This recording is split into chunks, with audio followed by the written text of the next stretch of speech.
Bonsoir à tous, le tour de l'actualité c'est maintenant et voici les grandes lignes à développer.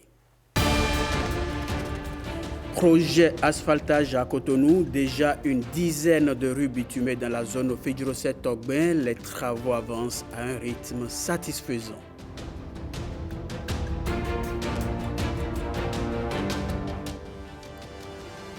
Les femmes entrepreneurs face aux décideurs de leur secteur, la Chambre de commerce et d'industrie du Bénin leur donne la parole. Difficultés, solutions et perspectives étaient au menu.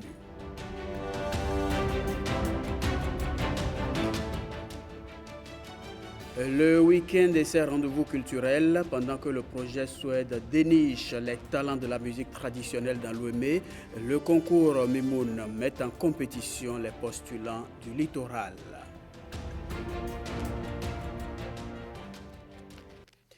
La ministre de l'Enseignement supérieur et de la Recherche scientifique face à la commission budgétaire de l'Assemblée nationale, Éléonore Yahi Ladécan, est allée présenter le budget de son département ministériel Gestion 2025, un budget qui s'élève à 93 milliards de francs CFA. La ministre précise ici qu'il est prévu la réalisation de plusieurs projets au profit des universités publiques.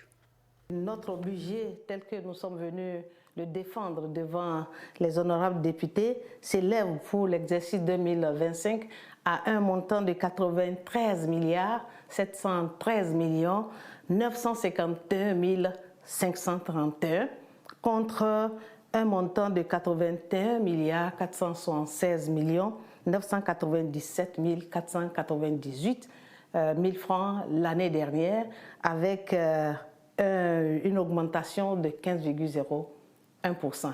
Et en termes de montant, ça fait quand même plus de 12 milliards en plus. Cette hausse s'explique par le fait que nous avons engagé beaucoup de réformes. Ça fait quelques années que ces réformes ont été lancées. Nous avons à recruter très prochainement les assistants pour le compte des universités. C'est tellement attendu.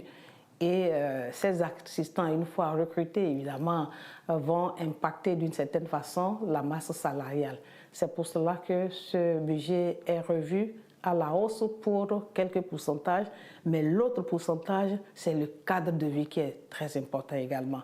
On ne peut pas travailler dans de mauvaises conditions pour avoir de bons résultats. Tout le cadre de travail dans les universités serait revisité. En matière d'infrastructure, en matière de mobilier, en matière d'équipement de laboratoire. Le secteur de la recherche a été toujours un volet et qui semble être alors négligé. Pour le compte de 2025, nous comptons relancer ce volet avec ce que vous avez entendu en Conseil des ministres, la création de l'Agence béninoise pour la recherche et l'innovation qui va nous embarquer dans le nouveau visage de nos laboratoires, les chercheurs qui doivent travailler et comment nous finançons justement ce qu'ils font. Nous avons beaucoup de résultats qui méritent d'être valorisés. Et par rapport à cela, nous devons pouvoir prévoir des fonds pour pouvoir les soutenir. Si on a mis du temps, c'est parce que vous connaissez le gouvernement de son excellent le président Patrice Talon, qui n'a pas une bonne visibilité dans comment sont organisées les interventions. On ne saurait y apporter ou y mettre de financement. Un tour dans la zone de Fedjirosset-Togbin pour constater l'évolution de l'asphaltage. La fin du calvaire est proche. Une dizaine de rues sont déjà bitumées sur les 134 prévues. Jérôme Humbo nous propose ici un point d'étape.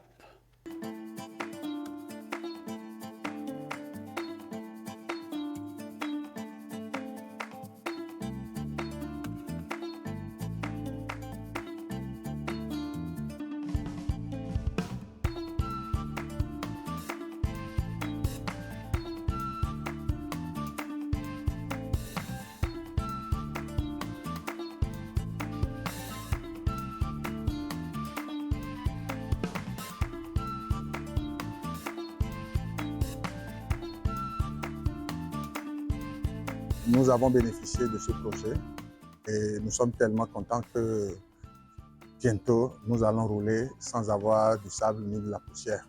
Je suis venu dans ce quartier depuis 1996 et c'était difficile d'accès, totalement difficile d'accès. Et donc avec le temps, On a essayé de travailler de temps en temps, d'amener des gravats pour pouvoir passer, mais à chaque saison pluvieuse, c'est un calvaire qu'on vivait.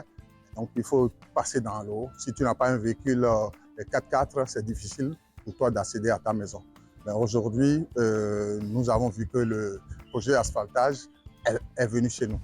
Et ce qui a justement encore fait plaisir, c'est que de notre rue Diaco jusqu'à la rue de l'église, je crois que tout est asphalté.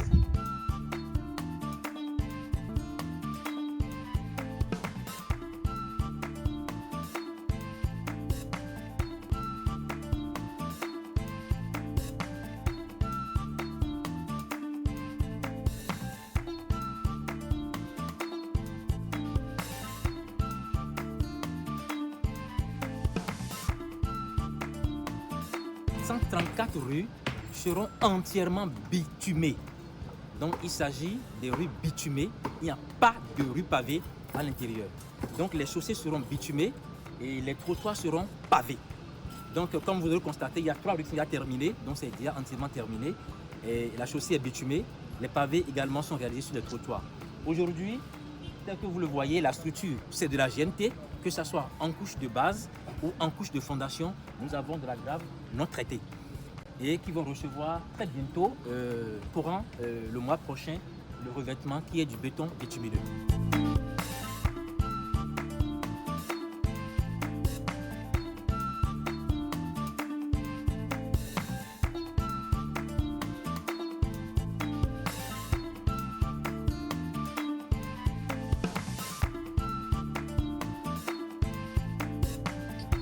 No Bedosado Sisi Jaha President Talon Bena Cheni Nikudazo Nikudotozo Aliyodo Leda Enugoa Kogudu Ero Tebo Mino Gbome Posi Pobosi no Gbamo Mino Posi Ti on de president wa ewa blotiti ni njon tok nuviso ewa eblo ni bejacho ni nukume hungwe hanbe Ena Cheni Dai yo mi ro fi o to enu gba mi Tija o Maintenant, si bien vraiment, et quand on a même dans les temps,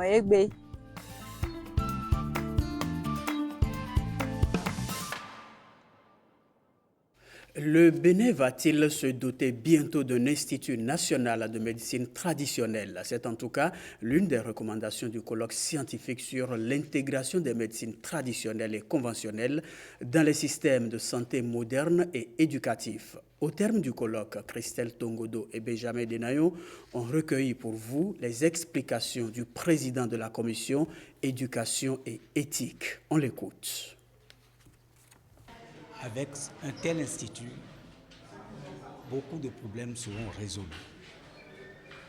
D'abord, la rigueur des experts qui y seront, la possibilité pour les experts de la médecine traditionnelle de trouver de collaborateurs fidèles, fiables, pour poser leurs problèmes et aller de l'avant. Le système national de santé doit comprendre les deux médecines, la médecine traditionnelle et la médecine conventionnelle. La raison est toute simple. Malgré le développement de la médecine conventionnelle, nos populations recourent naturellement et bien évidemment à la médecine traditionnelle. Suggérer la mise en place de cadres de concertation tripartite entre le ministère de la Santé, les experts scientifiques, à travers un conseil scientifique et les praticiens de la médecine traditionnelle.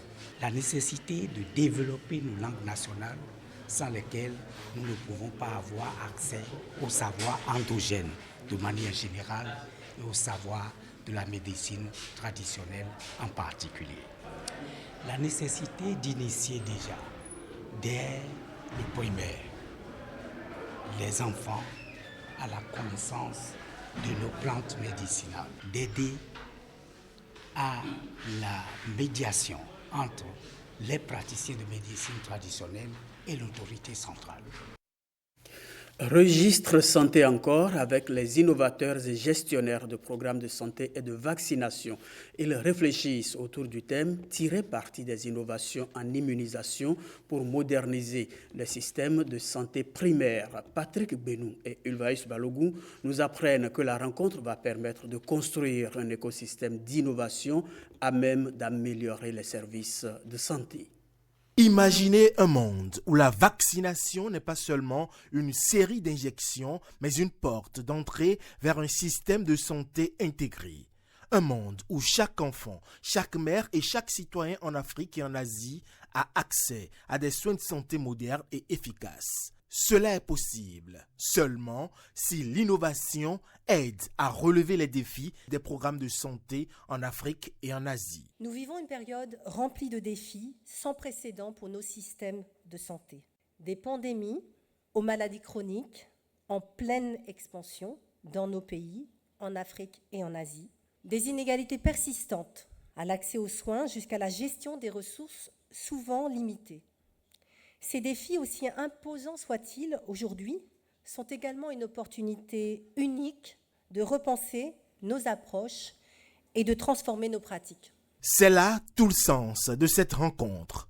CLIC 2024, un laboratoire d'innovation où les idées audacieuses rencontrent la science en vue de la modernisation des systèmes de santé primaires. Le CLIC est une occasion de rassembler les innovateurs et les utilisateurs d'innovation que sont les gestionnaires des programmes de santé en général et ceux qui gèrent les programmes de vaccination en particulier.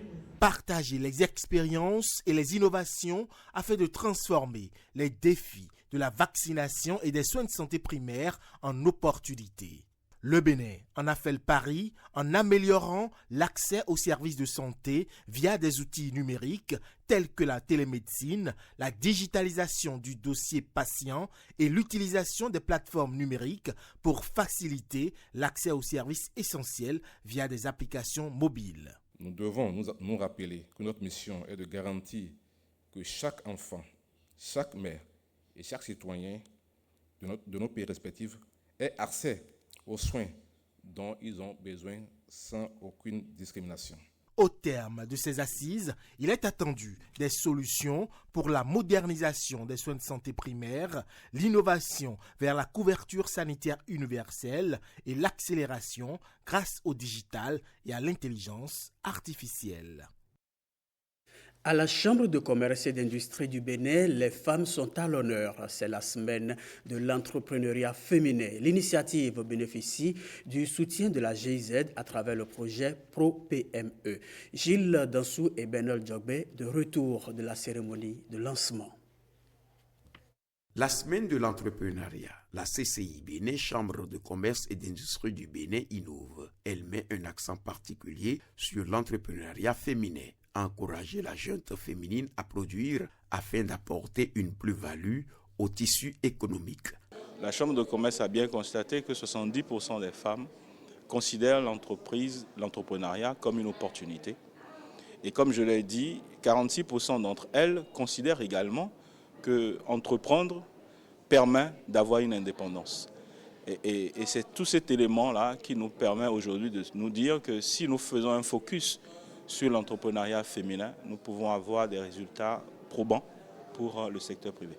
La GIZ, à travers le projet Pro-PME, vise à donner espoir aux femmes qui entreprennent. Pro-PME a déclenché une campagne visant à mettre en avant les réalisations des femmes entrepreneurs au Bénin, tout en inspirant d'autres femmes à embrasser l'entrepreneuriat, d'avoir confiance dans la capacité de faire avancer leur entreprise et à valoriser les contributions des femmes à l'économie.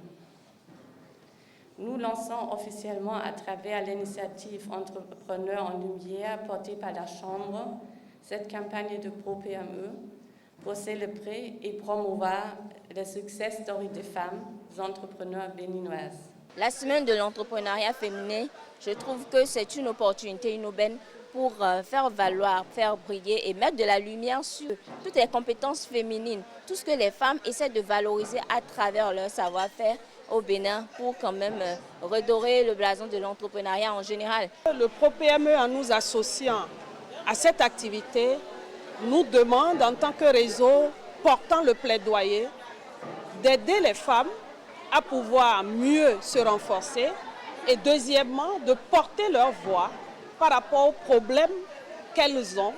Et généralement, ces difficultés tournent autour de l'organisation, la recherche des marchés, les financements. 3 jours pour découvrir le savoir-faire de ces femmes entrepreneurs. Et pour refermer la page de l'entrepreneuriat à la Chambre de commerce et d'industrie du Bénin, évoquons maintenant cette session d'écoute avec les entrepreneurs, en particulier les femmes chefs d'entreprise. En face d'elles, des responsables de plusieurs structures, Direction générale des impôts, Agence de développement des petites et moyennes entreprises et Caisse nationale de sécurité sociale. Heureuse d'Annonay nous fait vivre le déroulement de cette rencontre dénommée « Parole aux entrepreneurs ». 3 autorités de 3 structures importantes du secteur de l'entrepreneuriat au Bénin face aux femmes entrepreneurs de tout secteur. Écouter, expliquer et informer, la science d'échange paraît simple, mais elle est capitale pour ces entrepreneurs. Aujourd'hui, avec les échanges, nous avons constaté que c'est faute d'information que nous croyons que ces structures d'État sont des structures qui nous mènent la vie difficile. Et donc aujourd'hui, ils se sont rapprochés de nous, ils nous ont parlé, on a posé nos préoccupations. Et je pense qu'ils sont d'ailleurs la solution à nos problèmes. Aujourd'hui, nous développons une approche qui est celle du service à l'usager, celle de dialoguer avec vous. Ça ne prend pas encore totalement parce que pour que cela puisse avoir l'impact souhaité, il faut que cela soit une réalité sur toute l'étendue du territoire national. Si la CNSS protège les employés, par ricochet, c'est pour la prospérité quand même des entreprises. Notre rôle, ce n'est pas la répression. C'est notre rôle de faire en sorte que vous vous rendiez compte que votre activité-là peut encore plus se développer grâce aux différents leviers, grâce aux dispositions qu'a mis en place l'État. Parole aux entrepreneurs est une opportunité pour ces femmes dont le rôle dans la mobilisation des ressources pour le développement du Bénin n'est pas négligeable, selon les chiffres de la pièce. Si le DGI était allé un peu plus loin en nous disant les contributions des femmes par rapport aux impôts, et nous voudrions bien solliciter cette étude-là pour qu'on puisse voir, parce que c'est sur la base des statistiques qu'on pourra leur dire, mes chères sœurs, nous pourrons mieux faire. Voyez un peu, si on faisait un peu plus d'efforts, on va y arriver. La séance d'échange initiée par la Chambre d'industrie et du commerce du Bénin a permis aux autorités présentes de mieux comprendre la vie des entreprises au Bénin et aux entrepreneurs de mieux connaître les attributions de la Direction générale des impôts, de l'Agence de développement des petites et moyennes entreprises et de la Caisse nationale de sécurité sociale.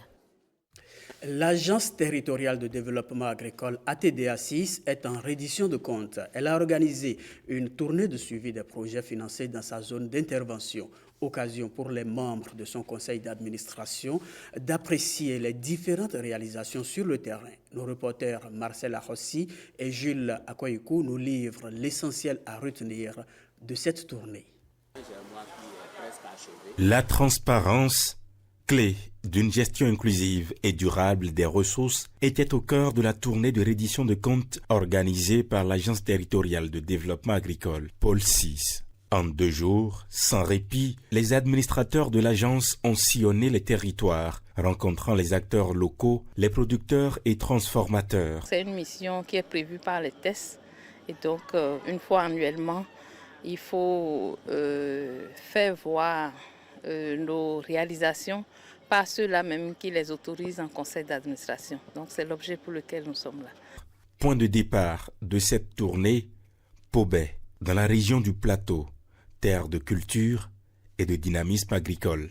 Au centre de recherche agricole Plantes Pérennes, nous voici en face d'une 2e unité de germoire en construction. Avec ce nouveau germoire qui est en construction par l'ATDA du Pôle 6, C'est des équipements de nouvelle génération donc, qui vont accélérer le travail à tous les niveaux et nous permettre d'avoir très rapidement des quantités suffisantes de graines germées à mettre à la disposition des pépiniéristes et qui vont produire les plants que les planteurs vont utiliser pour installer les plantations de palmiers à huile.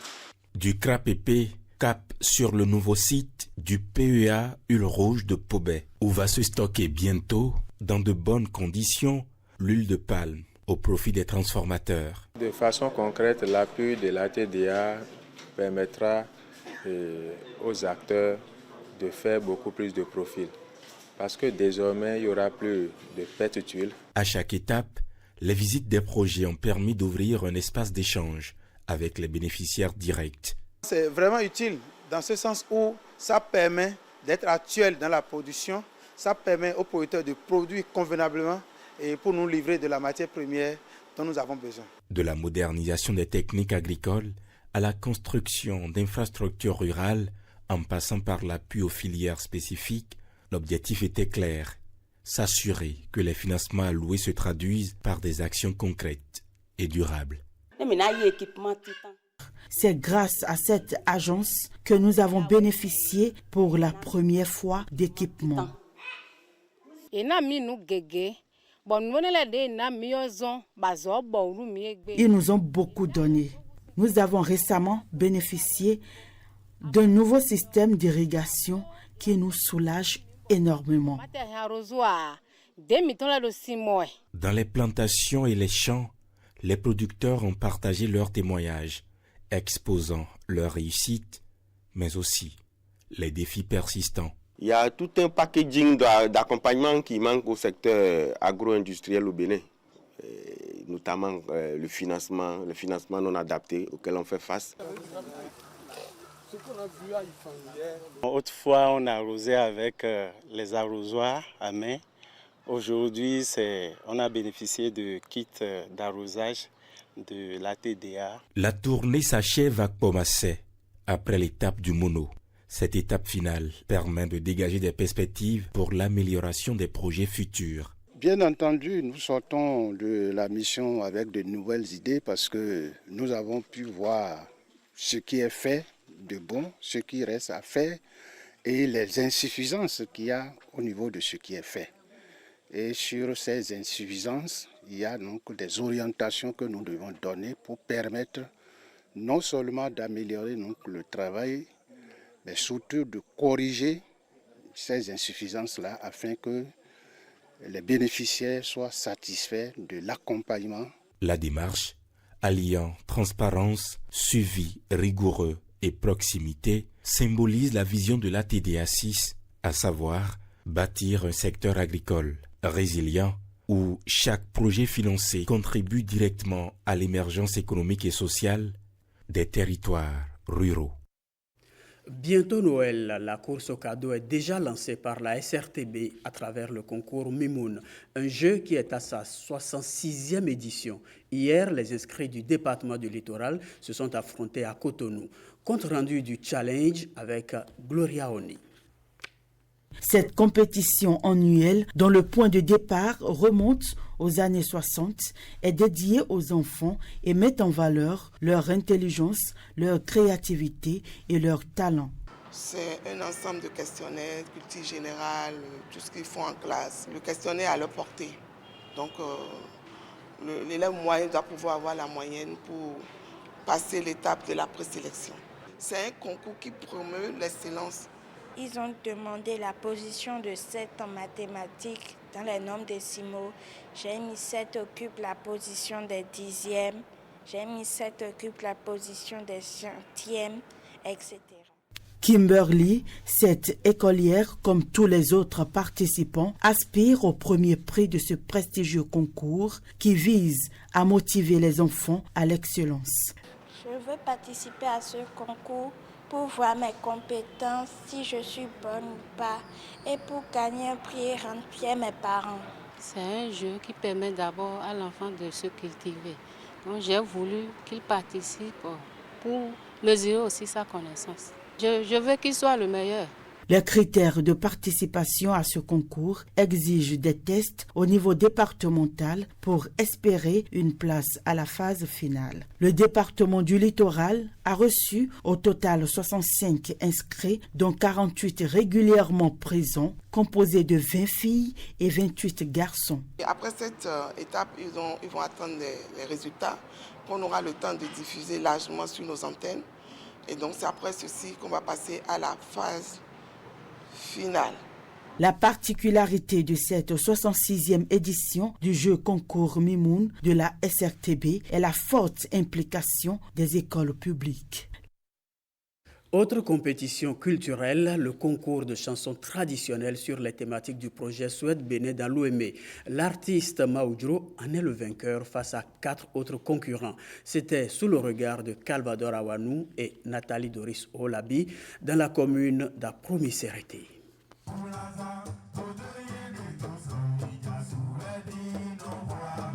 Dabedji, Sewedo, Keleji, Dewatin et Maoudro sont les 5 artistes mis en compétition pour le compte du département de l'Ouémé. Le maintien des filles à l'école, les compétences de vie, l'autonomisation des filles sont les thématiques du projet Suède abordées par les artistes dans leurs prestations.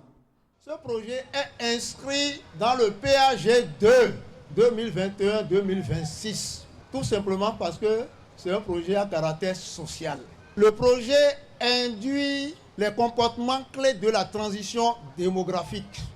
À l'issue de la compétition, le jury présidé par Jules Rungbo, le représentant du préfet de l'Ouémé, déclare l'artiste Maoudro victorieux de cette phase d'étape.